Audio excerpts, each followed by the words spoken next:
Assalamualaikum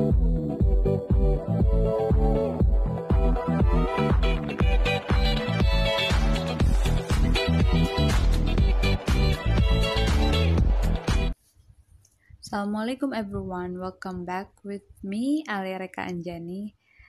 Kali ini aku akan bacakan cerpen spesial sahur yang Bang Tere rilis di Facebook fanpage-nya.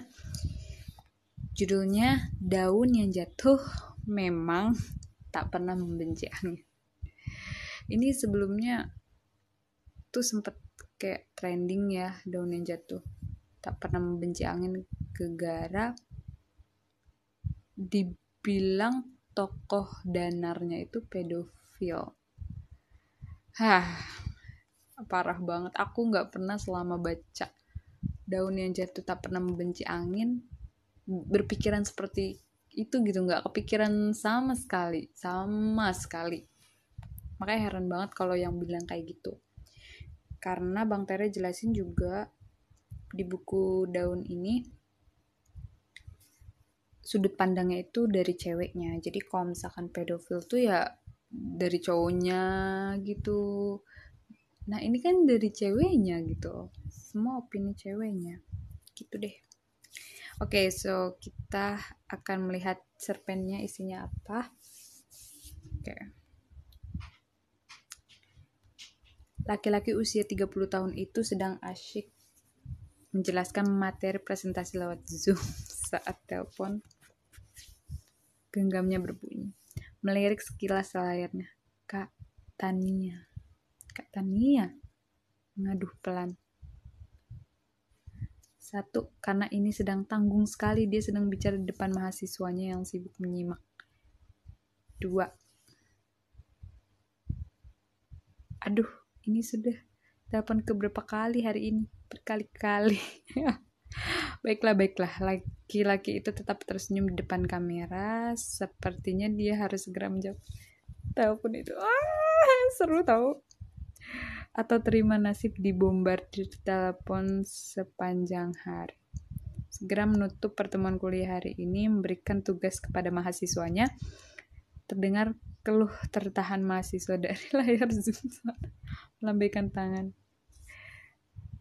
Oke, Zoom berakhir. Meraih telepon genggam, menerima telepon. Halo Kak Tania yang cantik. Halo Dede. Tunggu. Dede jadi dosen. Terdengar seruan di seberang sana. Kesal. Kamu itu ya. Kakak telepon berkali-kali. Apa susahnya sih diangkat? Segera. Kamu sengaja cuekin kan? Enggak. Jadi kan ngajar Kak. Lucu banget gak sih kalian? OMG. Itu kan cuma Zoom. Apa susahnya berhenti sebentar? Kakak juga sibuk loh di kantor. Zoom sana, Zoom sini. Tapi tetap bisa menelpon kamu tuh. Ngomel. Lucu banget. Kak Tania yang cantik dan baik hatinya, Dede minta maaf.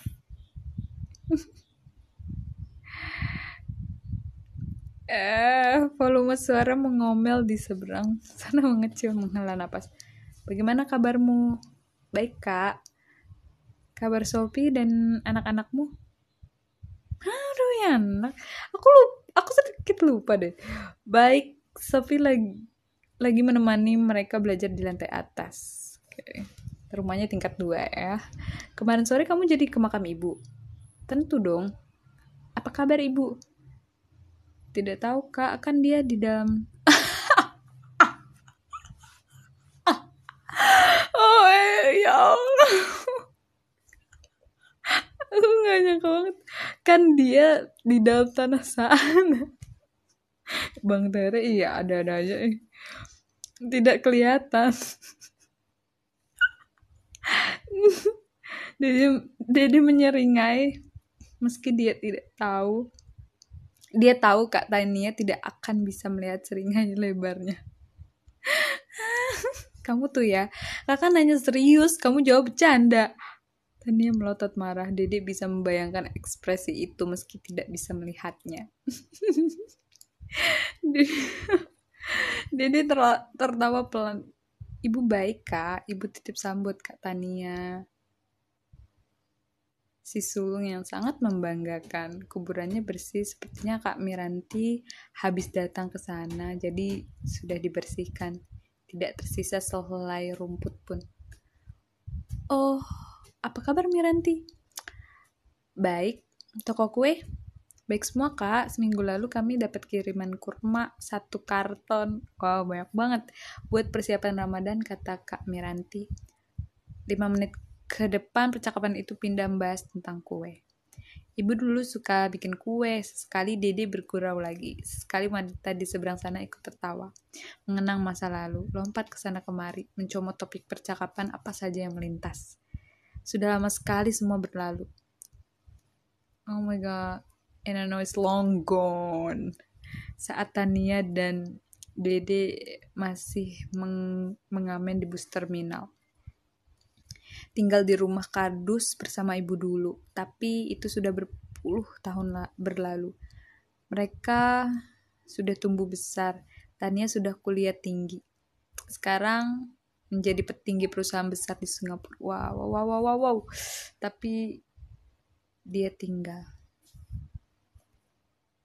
Dede masih di kota mereka dulu. Sudah lulus S3. Mengajar di kampus. Sudah menikah dengan Sophie. Punya anak 2 usia SD. Wow. Seru kan lanjutannya Daun. Rumah bacanya masih jalan. Ini nih topik utama. Masih Kak, malah tambah ramai sejak pandemi semakin membaik. Habis direnovasi juga tambah besar. Kalau kakak pulang, pasti pangling lihatnya. Wanita di seberang sana mengangguk, terdiam sejenak. Dia sudah lama tidak pulang. Sejak percakapan penting di dekat pohon linden itu dengan seseorang. Ya terakhir tuh di pohon linden. Dan gak ada jawabannya. Sebel banget tau gak sih? Menghela napas. 1 kali, 2 kali, 3 kali. Dede juga diam. Dia tahu ini momen yang paling menyebalkan setiap kali kakaknya menelpon. Setelah bercakap-cakap menyenangkan, maka momen ini akan tiba. Dan rumah baca tadi jadi perantara masuknya percakapan kali ini. Apakah kamu pernah bertemu dengan dia sebelum dia? Bang Tere tahu banget ya. Kalau kita suka sama seseorang dan manggil orang itu tuh dengan dia, nggak langsung nama gitu. Apakah kamu pernah bertemu dengan dia sebulan terakhir? Tuh kan, Dede mengusap dahinya. Inilah yang membuat Dede tidak suka menerima telepon dari Kak Tania. Pasti membicarakan itu. Dia, maksudnya Om Danar. Greget banget aku. Kak Tania tidak pernah bisa menyebut namanya langsung, tuh kan. Emang. Iya, ketemu kan Dede sekeluarga memang setiap bulan mampir bertamu. Apa kabar dia? Om Danar sehat. Tante Ratna juga sehat. Anak mereka juga sehat. Yang besar sudah mau SMA. Gak ada. Udah lama berlalu dan perasaan Tania kok tetep gitu lengang. Terdengar hala nafas perlahan. Dede mengusap dahinya sekali lagi. Dia sungguh kasihan. Atau jengkel, atau kesal, atau apalah. Setiap kali momen ini terjadi, tidakkah Tania mau move on? Iya, beranjak dari masa lalu. Karena itu kan sudah masa lalu. Ampun dah. Bukan malah penuh drama. Dan karena dia satu-satunya adik Kak Tania, satu-satunya anggota keluarga, maka dia jadi korban yang harus menyaksikan semua ini. Tempat curhat, tempat keluh kesah. Lebih menyebalkan lagi, banyak sekali keluh kesah itu tidak nyata. Hanya imajinasi sepihak Kak Tania. Saat ibu meninggal misalnya, itu benar ibu menitip pesan agar Kak Tania menjaga adiknya, agar Tania tak menangis lagi, agar itu tangisan terakhir melepas ibu. Tapi ibu tidak pernah berpesan soal Kak Tania boleh menangis untuk Om Danar. Tapi Kak Tania setiap membahas itu selalu bilang pesan itu ada. Seolah ibu tahu perasaan itu loh. Dede kan ada di sana saat ibu bicara tentang itu. Apakah dia menanyakan Kak Tania? Aku ini tertarik sama paragraf ini. Ini menjelaskan bahwa ada beberapa imajinasi di novel Daun ini yang cuma imajinasi, sebenarnya nggak terjadi gitu. Nggak terjadi di kehidupan Tania ya. Kalau di kehidupan kita ya jelas imajinasi semua. Dan salah satunya menangis untuk Om Danar. Ini relate banget sih sama lagunya Taylor Swift yang Right Where You Left Me. Jadi perempuan yang patah hati dan gak bisa move on lama banget move onnya, dan dia tuh asik dengan imajinasinya sendiri gitu. Padahal semua itu cuma delusi kali ya. Apakah dia menanyakan Kak Tania? Iya, Om Danar bertanya. Juga Tante Ratna bertanya, titip salam. Kan mereka memang selalu bertanya, bukan? Kamu jawab apa? Aku jawab Kak Tania baik-baik aja. Baru promosi, gajinya naik, sekarang bisa beli mobil mewah tiap bulan. Wow. Lebih tepatnya mencoba mengalihkan percakapan. Lengang lagi di seberang sana, wanita yang menelpon tidak tertawa, hanya menghela napas. Dede mengusap dahi. Nasib. Dalam setiap kenangan atas masa lalu, mulai dari urusan Liontin, pernikahan Om Danar, dan Tante Ratna, pun saat Om Danar dan Tante Ratna sedang ada masalah, maka Kak Tania selalu punya versi sendiri, versi imajinasinya. Seolah Liontin itu spesial, seolah dialah yang menjadi masalah pernikahan Om Danar dan Tante Ratna, seolah itu nyata dan Dede harus mendengar, menatap, menyaksikan semua drama ini. Kak Tania baik-baik aja bukan? Iya, aku baik-baik saja. Pelan jawaban di telepon. Sepertinya Kak Tania di sana butuh refreshing. Terlalu lama bekerja dari rumah lewat Zoom, aku sedang sibuk sekali di kampus.